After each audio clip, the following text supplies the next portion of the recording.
Welcome to Season 2, Episode 3 of Hosted Payload, the satellite and space law podcast. From the Wiley law firm in Washington, D.C., I'm Henry Gola. Video killed the radio star, but what will it do to a niche podcast? Hosted Payload is branching out and going full 2018 by simulcasting the podcast in beautiful HD. Speaking of going back in time, the pod journeys back 25 years to the turn of the century to break down the 2000 blockbuster Space Cowboys. I think it might be Clint Eastwood's worst movie, while my colleagues Jen Hindin, Chloe Hawker, and Jillian Quigley disagree. Plus, Chloe does double duty on the Orbital Debrief, bringing you the latest in satellite and space law news. Howdy partners, and welcome back to Hosted Payload. Today I've rounded up Wiley's best and brightest to discuss the 2000 movie Space Cowboys. Please welcome Chloe Hawker, Jen Hindin, Hi, Henry, and Jillian Quigley. Hello. Are you guys excited about today's podcast? I am. This is the inaugural video podcast. It is. I'm excited for the hat as well as the t-shirt. It's a good look. Ma'am. Directed by and starring Clint Eastwood as Frank Corbin, Space Cowboys is like two movies in one. In the first act, Eastwood reunites with his old Air Force buddies, Tommy Lee Jones, Donald Sutherland, and James Garner, as NASA taps them as the only one who could fix a dying Russian satellite that contains their outdated design. Yes, these old guys will go to space, but only if they could pass NASA's fitness tests. The second act turns into a bit of a thriller as the geriatric crew encounters a surprise when it attempts to rescue the massive satellite. The movie netted a surprising 73 on Metacritic and 78 on Rotten Tomatoes, though just a 53% audience score. I thought this movie stunk. No. What about you guys? In FCC parlance, petition to deny or comments in support? In support, 100%. I loved it. I enjoyed my evening watching it. Why? It was just fun. It had every aspect of space chaos that could possibly happen in it. It was great. Okay. That's true. That Chloe? was true. Can I just call mine comments? I was going to say the same thing. I was like, comment. I rated it 3.5 stars, which to me means like bad, but I liked it. Out of 4? Was out of 5. Out of 5. Like not a good movie, but a movie I enjoyed. Okay. It was fun. That's a It 5-star movie. If it's a Checked movie every you box I enjoy. expected. Jillian, you're nodding. What do you think? I like Donald Sutherland's sunglasses. Okay. That was my the favorite part. prescription Yeah. sunglasses. Those are Also, good. like the getting to be a roller coaster engineer just seems. I think I would do that if I wasn't a lawyer. You would be a roller coaster engineer. I can see Yeah, it. just to ride the roller coasters. No. That's fabulous. So Clint Eastwood is like this macho guy, right? That's like his whole persona. He's a macho guy. He's very like, he hates the new generation. Yet this whole movie, the first act, is all navel gazing for old people. Yes. People. I liked the baby food part where they gave the baby. Okay. All right.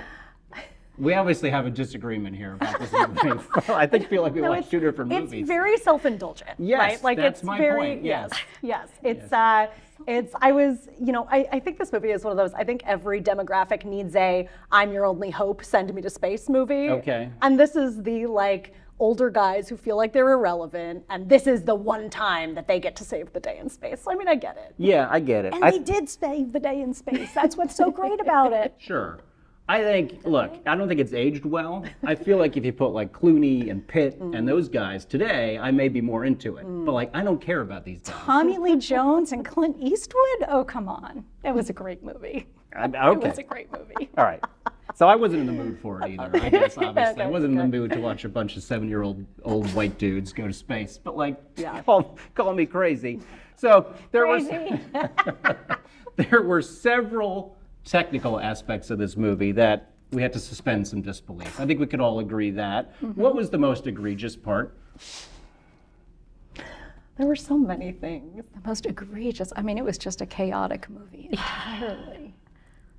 I mean, specifically a technical issue that Yes. was the biggest. That's hard. What about the design itself? What about this plot contrivance that only they No, the design. I'll give you the technical issue though. I was horrified when they left the spacecraft and they Yes. were going to go over. Oh, they weren't to, tethered. No, They weren't tethered. Yeah. Oh my gosh. No, I saw this and I was like, Nobody wait. tethered. right? They just had them with the little. They just shot themselves. They Yeah. just let's just go off into space. I was like, oh no, this is turning into gravity again. I know. Yeah. And then they just pause and they look back at the Earth. I mean, that was like. They were Yeah, just hanging out. happily floating. I'm just like, are they gonna? No one was worried that they weren't attached to anything. Yeah. No. No. But then the other guy who got spun around the satellite, he was tethered. He was tethered. Oh, and that turned out bad. The young guy. Yeah. So maybe no tethers. The young are guy better. who Yeah, went that's rogue. true. tethered. That was Maybe the that's old my biggest guys issue knew. with the movie, but that's not a Well, technical he was a wimp. issue, He so- needed to be tethered. He needed You know, he was young one and of those whippy. young whippersnappers. Yeah. Yeah. I'll tell you what else was a little goofy. So they're talking, and they discover, of course, that there's nuclear weapons on board this gigantic satellite, in quotes. Surprise, surprise. And he goes, "Can I get a secure line?" And they say, "Yes." But the Russian general is still in the standing room right there. talking. That's not secure. He was right there. I loved too. There's no mention of like who in the U.S. administration knows about this. The vice president, No. who's the head of, Yes. apparently didn't know because insisted Clint Eastwood go. I find all that very confusing. Nobody got involved. No. There were nukes in No one space, from and the it was White just House like, was okay, worried. you guys And it fix was fairly predictable. Like they didn't actually have to get up there and have the visual. You kind of got the sense that it wasn't just a communications satellite. up Right. there. Every time Yes. the Russian officer avoided eye contact with everyone, you're like, what could be happening? Yeah, I texted Chloe. I was like, why are they saving a 15-year-old satellite? Like, just let it plunge into the ocean. And she was like, just wait. Just keep watching. Right. I mean, that was a technical aspect. Yeah. That, you know, like this is critical for Russian communications. Yeah. Like that's not true. Yeah. It was. Yeah, it was just not for the reasons that they said it was. Right. All right. So of the Space Cowboys, Tommy Lee Jones was just 53 when this movie debuted. Sutherland was 65, Eastwood was 70, and James Garner was 72. Wow. James Cromwell as Bob Gerson was 60, while love interest Marcia Gay Harden as Sarah Holland was 40. Plot holes aside, who gave the best performance out of that group? Oh, I like Tommy Lee Jones. I mean, yeah, I really thought he was great. He was just so on character, just this rogue, wild child going up into space to save the day, not going to take orders, not going to take rules, just going to get the job done. I thought it was awesome. You know, on IMDb, his name is actually Hawk Hawkins. Hawk. Is that right? Yes, He it's wasn't not just even called like- him Hawk. That's awesome. They did. Jillian, Probably the satellite. the satellite was your favorite character. Yeah, and it was only 15 years old, so couldn't have been a space cowboy. And it was a she. Did you catch that in the beginning? That they used female pronouns for the satellite, which I really loved. I think, Okay. yeah, that's great. I did not catch They that. did. Chloe, your favorite? I think I have to go with Tommy Lee Jones too. I think he was the only character I really cared much about. Right.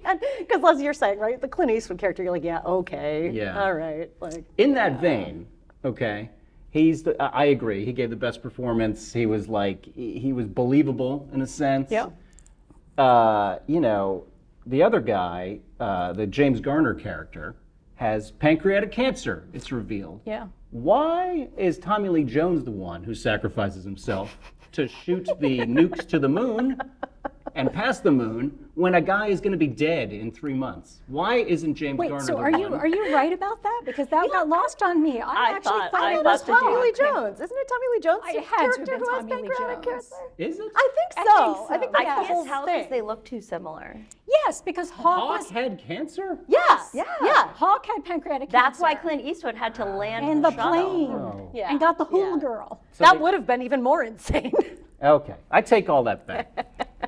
Yeah, that would have You been got the really fact weird. plot wrong. I got Tank. How could I get Tank and Hawk mixed up? Oh, well, Oh, did I get their names mixed up? No, Tank is James Garner. Hawk is Tommy Lee Jones. Yeah, okay. So the young guy had pancreatic cancer, not the old guy. Right. Okay. Right. Which was Wow. the one But with it's the love okay because he interest. got to the moon. He did And get to that's the what- moon. Speaking of technical All right, so suspension that of was disbelief. the right move. Right, Okay. because the love yeah. interest was Tommy Lee Jones' character Yes. too, right? And he was the one with pancreatic cancer, Yes. which is why the love interest we're putting aside because that was weird, was very upset about him going. Yeah. Well, why would she be upset? because she wanted to spend the last 3 months with him. 9 months, yeah. 9 months. I mean, a woman's 3 to 9 heart, months. you know. So you said put the love interest. So why? Was it just poorly done? It was not needed for the movie, and it wasn't that believable. I agree that it wasn't that believable, but if we're going off this is the fantasy movie for the 65-year-old man who wants to go to space. He needs a love interest. The love interest with the younger woman was exactly what I expected from this movie, just in that genre. This is also supported by the fact that she had like a 1960s or 1970s like hair. Terrible flip. haircut. Terrible haircut, but in style for men of that age. Right. But Tommy Lee Jones is only 13 years older than her, so not crazy. It's true. Not as nuts as. Not as crazy. Not crazy. But I think his character was older than that. Yeah, I think they were all supposed to be the same age. Yeah. So, I can't believe I mixed up Tyke and Hawk. I'm never going to forgive myself. All right, so while I think Eastwood mailed this movie in big time, and not his best, he directed a bunch of critically acclaimed movies, classic films, Unforgiven, Mystic River, $1 Million Baby, Dirty Harry, all the Dirty Harry sequels, several of them getting Oscars. He also spoke to an empty chair at the 2012 Republican Convention. Iconic. What's your favorite Clint Eastwood movie or moment? Oh, gosh. Well, I'm really going to date myself. I'm not actually sure that I've seen any other Clint Eastwood. Dating myself in reverse. Don't know that I've seen any other Clint Eastwood, so it might be the empty chair. The empty chair performance? Yeah. Okay. I was going to say, before you read that list, I didn't actually have other Clint Eastwood movies in my mind. I'm thinking like old westerns, maybe, or something. Well, but- I mean, he was in the spaghetti westerns. I'm just talking about the ones he directed. He directed this movie, yeah. so I was trying to think of ones he also Yeah, directed. well, now this is my new favorite. Sergio Leone directed the 3 spaghetti westerns Okay. that you're thinking of. So Gran Torino. Gran Torino. I like Gran Torino. Get off my lawn. Yeah, I like that movie because it was terrible. Yeah. You all never saw Unforgiven? Mystic River? No. $1 Million Baby? $1 Million Baby's not even that old. No, it's not. Flags of Our Fathers. Yeah. All these movies. This movie stunk compared to this. Let me just say that. It was really. Well, then I have something to look forward to. Yeah. If I like this It's one. imagine. because those are more male movies. Might that be the? I don't know, $1 Million Baby That's had true, Hillary that's Swank in it. Yeah. Yeah, that's true. That had a woman in it. Yeah. So you're saying, what do you mean by No, I just mean male I wonder movies? if the reason none of us have seen any of the other Clint Eastwood directed movies because they're more geared toward men. I mean, Unforgiven won Best Picture. Yeah, didn't it? yeah. I'm not saying they're not good movies. I just wonder if that's Of course, why. so did Gladiator, and that's definitely geared toward men. Oh, so- Gladiator's so best, though. Yeah. I do love Gladiator. Sword and Sandals are better than Westerns. All right. What have I missed about this movie? What else do we need to talk about? Okay, my biggest problem with this movie Yes. is the moment where one of the young guys, who of course is so mad, I don't even remember their names because they were not very well developed as characters. Yeah. The one who goes off on Ethan? his own. Is that his name? Maybe. Yeah. Who's like, I'm gonna go fix it, and then Yeah. almost gets everyone killed. Yes. That character is never very well developed, and also it's just unclear why he goes off Why on is his he own doing that? Yes. and almost gets the entire U.S. nuked. Like that entire scene, I was like, Finish the why? mission. Yeah, I'm like, Yeah. what is happening? So to me, that was the biggest issue. That was the young whippersnapper. That was Yeah. Get Off My Yeah. Lawn. He's the back one that then. they're all saying, no, don't plug that in. And Yeah. he plugs it in, and then the Yeah. satellite starts to arm itself, and parts Yeah, come and flying. he gets killed. He like breaks the space shuttle. Yep. What was that about? Okay, well, that was the funniest part, right? So this huge ton of a launch platform in space starts disintegrating, and it hits their space shuttle. And one of the characters is like, we have a problem here, we have a fire. And I'm like, oh, that is not your biggest problem then. I get it, fire in space, not good. But there were many other things that were perhaps a little bit more alarming. There was a lot of that orbital moment. debris. So much. Also, can we talk about how the satellite had like a hatch and like a service tunnel? As if there were people who were going up there servicing it. I mean, maybe the Russians But were. they used to, right? I mean, the astronauts serviced a stranded satellite in GSO. But did they build it with the service tunnel in mind? Like they opened a hatch at one point and went inside like it was a spacecraft. Yeah, they used to transport things. Really? Oh, no, you're talking about the actual launch platform itself. I Yeah. thought you were talking about the space shuttle. No. I'm With talking the- about the satellite when they Well, went I mean, into of course the that's how satellite. you would just do a launch platform for nuclear weapons. Yeah, you need to be able to get somebody the else in buttons there. inside. guess. I that's when they like should how they were all suspicious. guided at exact targets while in geosynchronous orbit in the United States, and they can go off at any time and hit those targets. Yeah. Yeah. You guys like this And the movie. Russian guy is in our control room directing all of it. Oh, I mean, it was unhinged. Don't get me wrong. But that's why I liked it. But that's what made it fun. It was just unbelievably absolutely fun. insane. Okay. Like Yeah, these things plot couldn't holes really you could happen. drive a truck through, obviously. You could drive a spaceship through yeah, these. yeah. In fact, and they did. Yeah. But what was the point of the hula girl? That one I never don't know. really It came was, together that with was not me. well developed either. Nothing was A well developed. callback to their younger Yeah. days when they Yes. were all a team. It's almost like it was cut out of the flashback scenes. Yes. Because the flashback scenes were just the Eastwood and Tommy Lee Jones characters fighting. Yes. And then they're up on the platform and they don't get the space program. There's no hula girl. The other two aren't even, they're just like on the platform. Yeah. They're not even Yeah. introduced. And then it's Yeah. like, well, I we meet mean- our old crew. Yeah. So the hula Yeah. girl's that little doll, and it was in the aircraft that they destroyed when they were young. Yeah. The one during when he stalls it out. it? The hula girl. The is hula in there. girl was okay. there, so it was like Tommy Lee Jones's hula girl. But like, was it like supposed to be like, no, you're going too fast? The hula girl shaking too much or something? I don't know. It was all very strange. Because then they flip to it right at the end when they're landing too. So Do any of these guys actually pass the physical in real No. life? Oh No my way. gosh, no. I think Tommy Lee Jones would pass the physical. Maybe Clint Eastwood. yeah, I don't maybe. think the other two had a shot in hell passing that. But that No, was but part Don of the movie. cheated. That was the whole part of the movie. He literally cheated. He memorized the He did entire cheat. thing. But They clearly knew. Running. Yes. And it's also like James Garner, I think at this point had like a bum hip or bad knees or Yeah. something. Yeah. So like they show him kind of like ambling along, but then he's never running again. It's just like that. The other running scenes are just the other two guys. And they're like, oh, you passed. You're like, Yeah. did they? Yeah, Okay. but those space eyeglasses that they those made, were cool. Those were cool. What was the purpose though? Can someone explain why he was wearing sunglasses inside? I honestly is- think that the purpose was for the audience to know that the doctors knew that he actually had bad Yes. eyesight. Right. Like, that was the plot purpose. Yeah, and Like, the you didn't glasses- fool So it's them. less obvious. Like he's not just wearing glasses. He's just he wears his sunglasses at night. He's cool. So, Right, right. Yeah. But what do you think about the Jay Leno performance too? That was kind of fun. I That was a enjoyed fun watching bit. That was the one part that I may have chuckled Okay, in the movie. right. High praise. Yeah. Got a chuckle. Yeah. All right. Any parting thoughts? Well, so if there were things that you didn't chuckle at, what was the worst part for you? What was the corniest part for you? What was the part that made you say, this is not my movie? Well, it was the pacing was very slow. They were very proud of their performance, and it was just not funny. It was a boring. The first hour was so boring, Wow.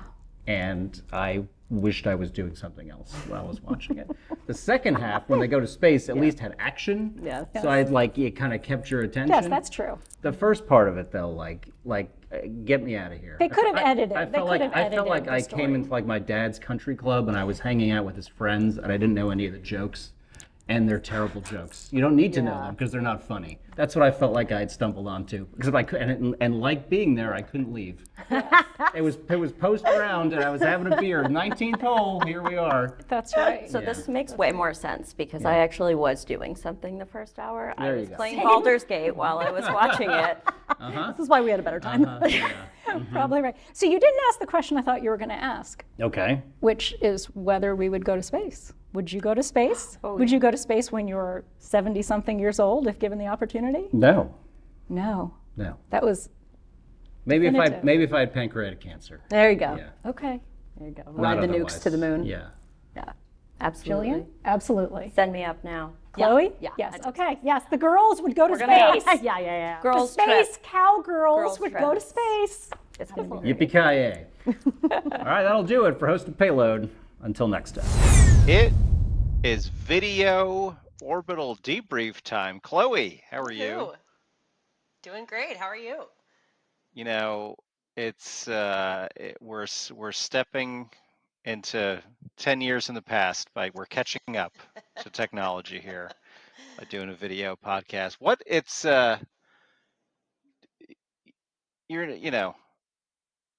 do you like music videos, or is that like not even a thing for you? Like, You know, there are like a couple of music videos I can think of, but it's well, not. what's your yeah. favorite music video?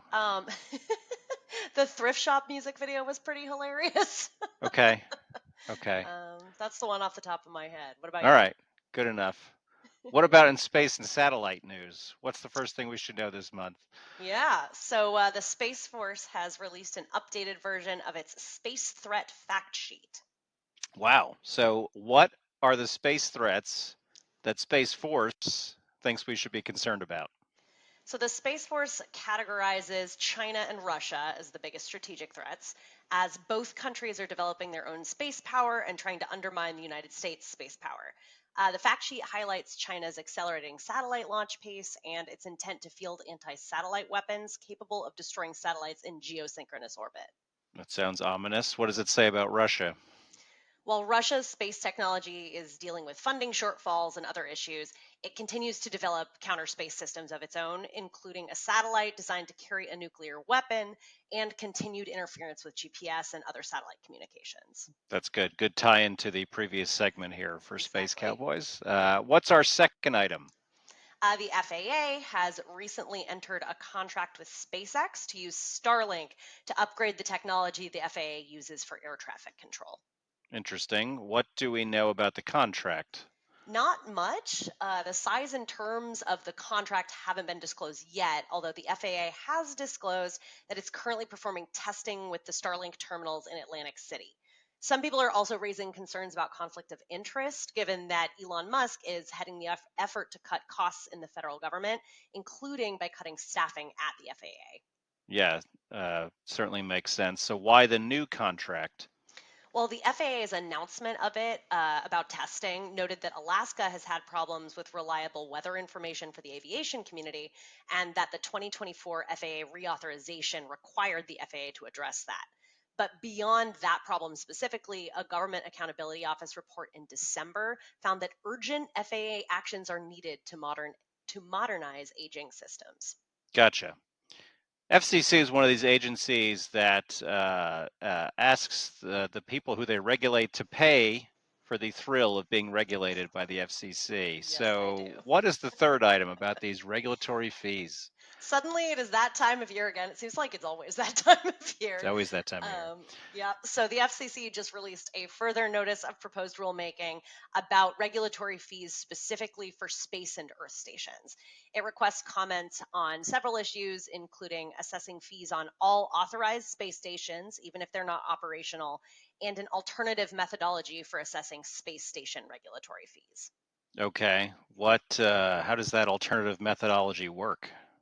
So it would get rid of separate categories for GSOs and different types of NGSOs and would instead designate a common initial unit that would determine a system's regulatory fees based on calculations off of that. Alternatively, the Commission proposes a different division of NGSO systems based on the size and complexity of the system. Comments on that are due March 27th and replies are due April 11th. Well, if I were submitting comments in my own name, I might have them come up with a different name than Common Initial Unit. That's Yeah, it's pretty not terrible. great. Okay. Chloe, thanks so much for the updates. Always a pleasure. Thanks to our guests, Jen, Jillian, Chloe, for talking Space Cowboys, and thank you for tuning in, whether it's on the pod or on video. For all your satellite and space law needs, visit us at wiley.law. I'm Henry Gola.